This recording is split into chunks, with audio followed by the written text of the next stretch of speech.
Happy Friday, everybody. Welcome to the Lunchtime Live edition for our Sunday School lesson review for this coming Sunday, which is September the 12th. My name is Waynell Henson. You're on that Sunday School Girls channel, and I am super happy that we are spending these few minutes in our lunchtime together.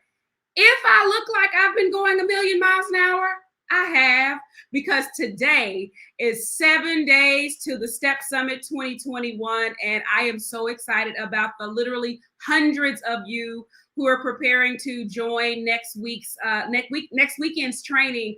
It is going to be incredible, and we are just spinning around here, getting together sort of those trying to be buttoned up details for you, and just excited. Listen, 7 days before the conference. If you're not signed up, I don't know what you've been waiting on, but I can tell you that registration is closing on September the 15th. So please hurry to stepsummit.com. All the details are in the description box for you to get. But that explains my crazy. So I hope your week has gone well and that you have great plans for the weekend. And I certainly hope that Sunday school is on your list.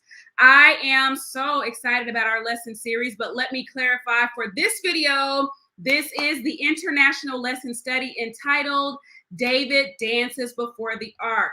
For my Team Kojic family, you know that we've done the 7-day daily readings challenge in our time together this week. Really can't make you any plans or promises over the weekend, but I'm going to do my best to try to slide in a little video content for the lesson this week. We are still learning and ebbing and flowing with these differences, so y'all continue to pray that we get to the right place. But in the meantime, today we're going to be talking about David Dances Before the Ark. And I see so many of you joining in. And thank you, Sister Juanita, for recognizing Sister Kathy, our ASL interpreter, who is with us. We love making our lessons accessible to all. Let me focus and get us into the study so we use our time well. Our Bible background is 2 Samuel chapter 6, verses 1 through 5. And verses 14 through 19. Our memory verse is verse 5. And our aim of our lesson is that we will explore David's joy and Michal's contempt for him, appreciate the many ways to celebrate God's presence, and plan celebrations that honor God through praise and worship. I'm curious, in the description box, tell me your favorite ways to celebrate. And I know that celebrate can look very differently depending on what we're doing. In David's case, it looked like dancing. It may look like singing. In fact, on my birthday, that's always the theme. You'll see that hashtag when my birthday comes around, singing and dancing. I love that as a part of the celebration. And as we'll see this week, this celebration, much like the one we studied about last week, was literally an overflow response to God, in a response to what he had done, and literally the presence of God. Let's read, and then we will kind of go through our lesson. By the way, I just uploaded TSSG notes, so they are on the website if you want my notes from this lesson. They are also in the description box for this video. I was able to slide those in. Wow, we have our brother on from Nigeria. What an amazing blessing. I'm glad to have you on today. Let's read. Again, David gathered all the chosen men of Israel, 30,000. And David arose and went with all the people that were with him from Baal of Judah to bring up this, the ark of God, whose name is called by the name of God, the Lord of hosts, and dwelling between the cherubims. And they sat the ark upon a new cart and brought it out of the house of Abinadab that was in Gibeah. And Uzzah and Ahio, the sons of Abinadab, drave out the new cart, and they brought it out of the house. Abinadab, which was out at Gibeah, accompanying the ark of God, and Ahio went before the ark. And David and all the house of Israel played before the Lord upon all manner of instruments made of fir wood, even on harps and on psalteries and upon timbrels and upon cornets and upon cymbals. Verse 14, and David danced before the Lord with all his might. And David was girded with the linen ephod. So David and all the house of Israel brought up the ark of the Lord with shouting and with the sound of the trumpet. And as the ark of the Lord came into the city of David, Michal, Saul's daughter, looked through the window and saw King David leaping and dancing before the Lord, and she despised him in her heart. And they brought the ark of the Lord and set it in its place, in the midst of the tabernacle that David pitched for it. And David offered burnt offerings and peace offerings before the Lord.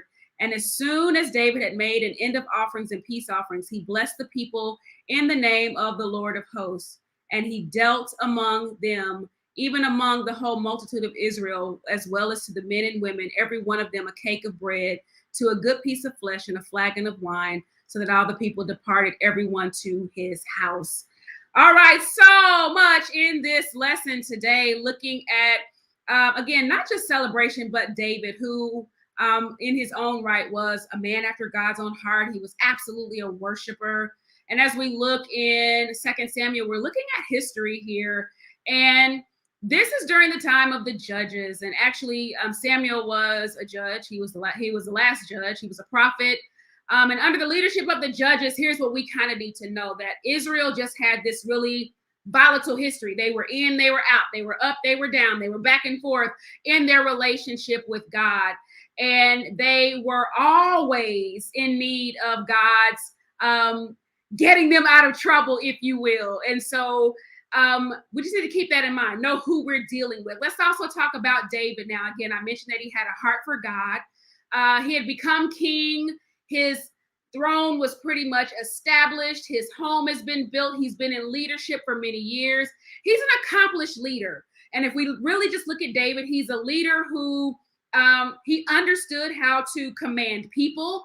He definitely, that heart for God, like being in the back those many years, tending sheep, that did something for him in terms of preparing him for leadership. He was handpicked by God to absolutely bless Israel. He was a very capable leader, but he was a leader who inherited a people and a land with some challenges. But again, with the heart and the desire that he had for God, he greatly desired for the ark of God to be returned to Jerusalem. It had been taken by the Philistines, and we'll talk about that in just a minute. But they had it at one point, and they didn't know how to care for it or what to do with it. And it ended up being more trouble than it was worth. We'll get back to that in just a second. Again, David, the Israelites, and the Philistines, they also have this volatile kind of fighting history. If you look in the previous chapter, you'll see at least 2 battles between them. And literally, the Philistines, when they heard that David was king over Israel, chapter 5 tells us that they went on the hunt for him. And when David heard about it, he heard that they had deployed their forces to the valley, the Rephaim Valley. David inquired of God, should I go up against him? God was like, yes. He did it, and they got the victory. Not long after, same chapter, like 1 verse later, you see that the Philistines attack again. And David inquires of the Lord this time. And God says, look, don't go up against them. Don't go on a frontal attack. But instead, I want you to go around, and I want you to just wait and listen for the sound in the trees. And then when you hear that sound, you'll come out of your hiding. Well, he followed God's directions, and there was a sound in the trees. And both sides, this reminded me actually of the Pharaoh's army yesterday. Both sides had the exact same experience, but God had different plans for each one. So in this particular case, it was the sign for David and Israel to go ahead into the battle. But to the Philistines, it was the sound of Israel coming at them, and it scared them and pushed them into a time of retreat. And so another time we see that God fights for his people, just like we saw him fight last week for his people against Pharaoh and his army. God had a plan, and he fought for his people. So this history of war is laden in the books of Judges. It's laden in 2 Kings, 1st and 2nd Kings. And literally now, this is the time of, during the time of, I guess, Eli and his sons, Hophni and Phinehas, Israel is at war again with the Philistines. And they are losing. So in this particular battle, they decide to more or less bring out the Ark of the Covenant kind of as their secret lucky charm. It wasn't in the true dependence, but it was almost to say, look at what we got. And God did not appreciate how the Ark was being used. And so he wasn't going to allow his presence to be used in that way. And that is how they not only lost the battle that day very decisively, but they lost possession of the Ark of the Covenant. So this is when the Philistines take the ark into their land. And I told you it was more trouble than it was worth. They didn't know what to do with it, how to handle it. And ultimately there were plagues in their own city. Think about it almost like a quarantine time, because the plague was so bad. It was absolutely so bad that they were like, get this thing out of here. It's got to go. They put the ark on a cart and they have cows to drive it out. They're not even led by anything but the cows. And the ark comes back into Israel, but still not back in its rightful place. You got an ark in Israel, not in its rightful place. You got a king named David who has a heart and a desire to bring it to its rightful place. In fact, he has built a place for it. It's been more than 70 years since the ark has been in Israel. We see from our reading that the ark is in Baal of Judah. This is the same place as Kirith Jearim, which is mentioned in 2nd Chronicles, where the ark was left under Saul's rule. And David had the best of intentions on trying to recover the ark, but his efforts had failed. And we're going to see that he tries to go to get the ark at this point. Let's talk about this particular time. He goes in verse 1, tells us that he gathers again these men. He goes now, he's got these 30,000 men, and look at the action here. He gathers them, they arose, and they go. Now they're being led to bring up the ark. We've already talked about what the ark is. The ark, back in Exodus 25:10, I give you the information where Moses constructs the ark based on the instructions that he's given from God. It is very specific in its architecture and the detail in it. If you've never studied the Ark of the Covenant before, you should take a look at all of the detail that is inside, on the outside, and then the things that were inside that reminded them of the presence of God. And I want you to pay attention to verse 1. It says, and David gathered all the chosen men of Israel, 30,000, and he did these things. He gathered them, they arose, and they went. But I need you to pay attention to something else. If you go back to chapter 5, what you'll see is he's moving differently this time. This time, David is moving based on his own decision. In prior instances, he has consulted God before he makes moves. Should I go up against the Philistines? And God has told him, yes, no, go this way, and given him a strategy. But this time, David has been eating, drinking, and being merry, and he's got some of his other leaders with him, and they decide that it was worthwhile to go after the Ark of the Covenant. We need to know that every good idea is not a God idea, and it was not from the Lord. In fact, he says later, after he talks about the decision, here's what we're going to do. And if it be of God, then this will happen. But we've got to be careful. We can't make our own decisions and then decide if God is in our plan, he's going to see us through. So David moved on the encouragement and the approval of other leaders and not of God. And for some of these fill in the blank details, you're going to have to kind of look at the cross references of these stories. I give you references in the TSSG notes. There's also a second video that I shared from December of 2019 with this same account out of 2nd Chronicles, if I'm not mistaken. Really interesting when you lay these stories side by side. I want you to keep in mind that David now is an established leader. He's already built a house for himself. He has a prepared place for the ark. It's a tent that he's pitched, like a tabernacle, where he wants it to be for a permanent dwelling. But right now, the ark is resting in the house of Abinadab. The plan has been that they were going to go, and the two sons of Abinadab were going to drive the cart with the ark on it. Why a cart? Why a new cart? Well, certainly didn't want an old cart. I mean, it was supposed to be special as the presence of God. But let's pay attention to the issues that are really here. So I've already told you that back in Exodus 25:10, there are very specific directives on how the ark was to be built. But there are also in Exodus 25 very specific on not only the design, but who was to carry it and how it was to be carried. And so by design, the ark actually had gold rings along these long staves. And the design was to allow poles to be put through the holes so that men would carry the ark on their shoulders. Again, the plan is for the sons of Abinadab to drive the cart, to pull the cart. The instruction is not for the cart to be, or for the ark to be driven on a cart. The instructions are for it to be carried. And it was also very specific in numbers on who could carry. It was the sons of Kohath that were to carry, to do the work that was associated with the ark. So there were lots of issues here, but they get the ark and they're moving. And the two sons of Abinadab are driving this cart. They are moving. And you know what? It looks good. David is celebrating. His men are celebrating. They're playing their instruments before the Lord, all different kinds of instruments. And I saw when I asked you, how do you celebrate? I see that Sister Linda Robinson sings and plays the piano. Brother Claude sings and dances. Brother Robert sings and dances. I see all kinds of ways people celebrate. And in this celebration, it was a time of joy.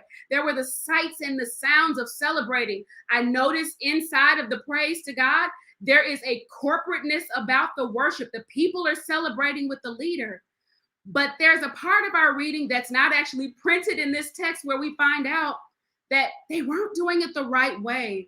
And as they're moving, I'll kind of go quickly through this part where there is a point that the cart begins to tumble over. So the ark is falling, and Uzzah reaches out to attempt to stabilize the cart. His heart is in the right place. He wants to care for the presence of God, but he was not to handle the presence of God. And right then and there, he was killed. He died on the spot.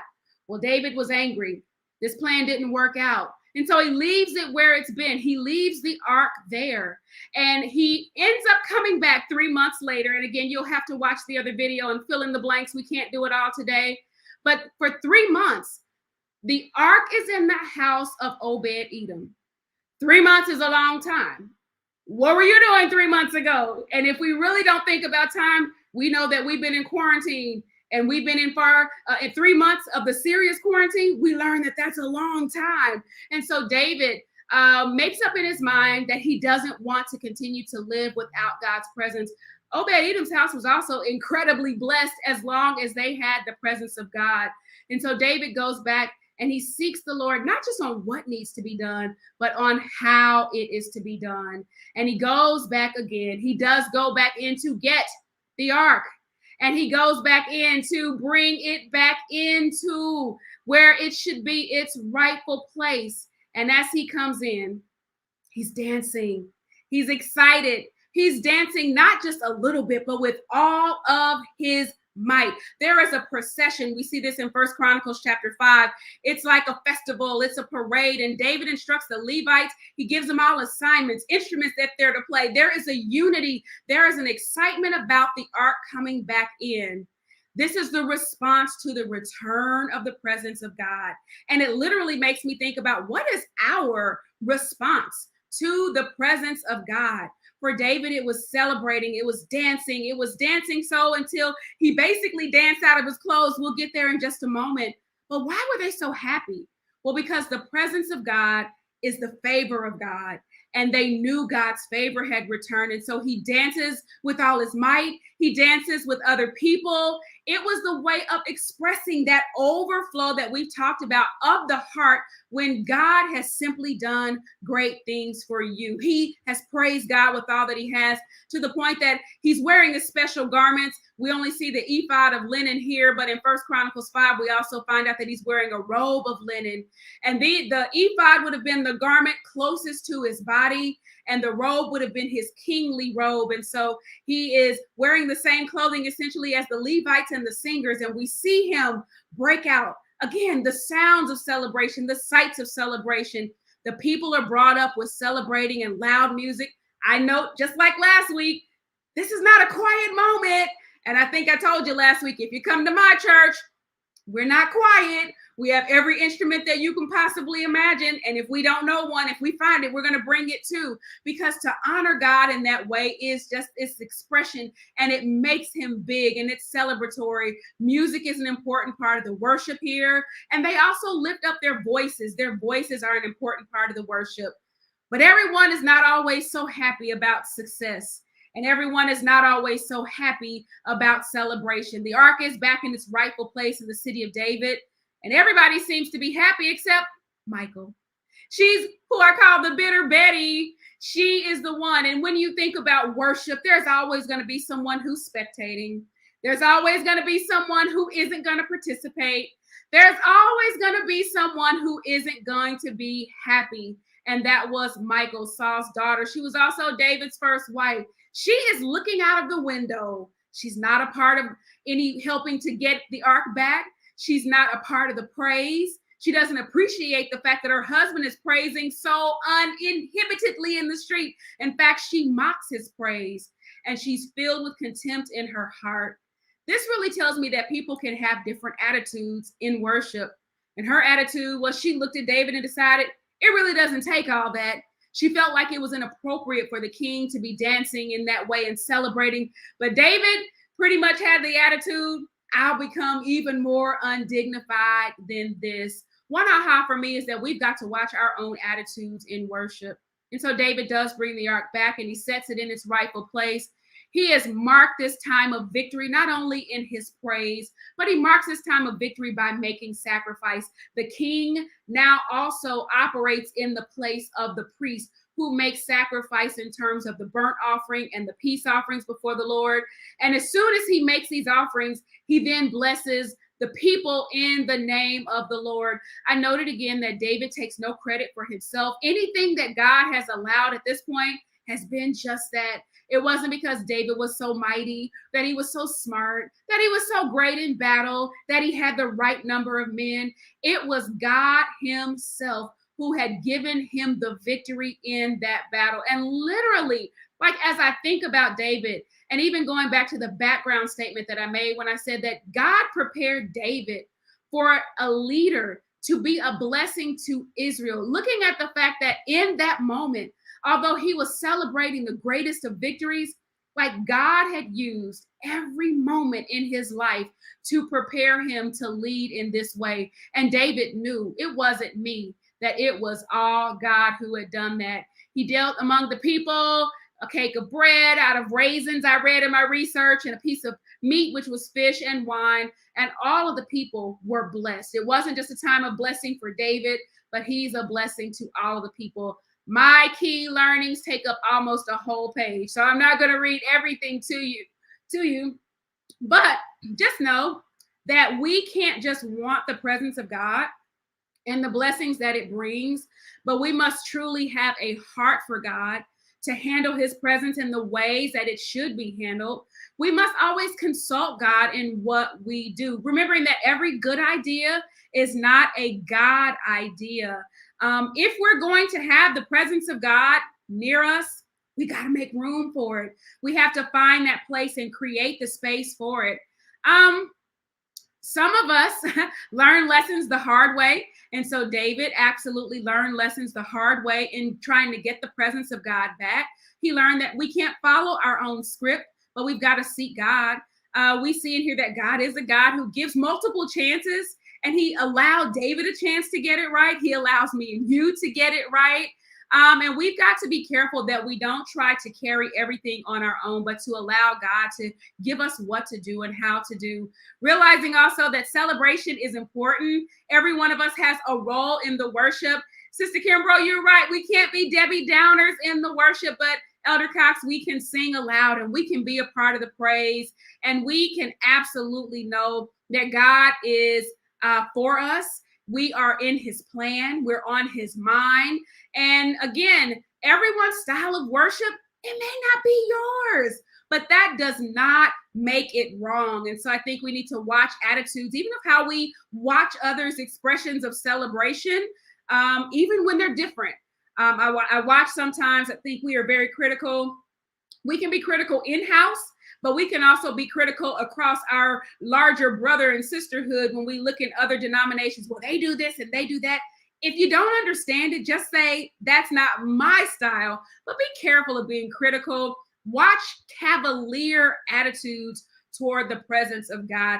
With Michal, when I looked at her, it wasn't even so much that she despised David, but she never even paused to acknowledge that the presence of God was among them. So be careful that we don't have cavalier and critical attitudes. And think about your own celebration and how will you be aware of and respond to the presence of God. This is our lesson for this week.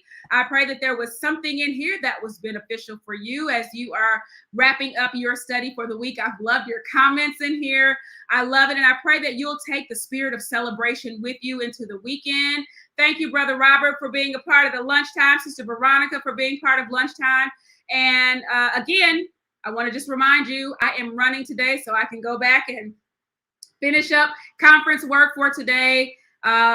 VIP conference guests, I'm headed to the post office. So watch for those. They should be popping up here in the next couple of days, starting to appear where you are. I love you all so very much. Team Kojic, I'm going to try. But otherwise, I'll see you in Sunday school. Bye, everybody.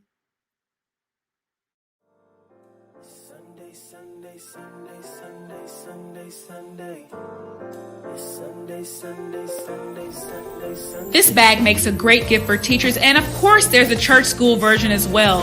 Visit my Etsy store for this and other great items, and look down below this video for t-shirts for all ages and sizes.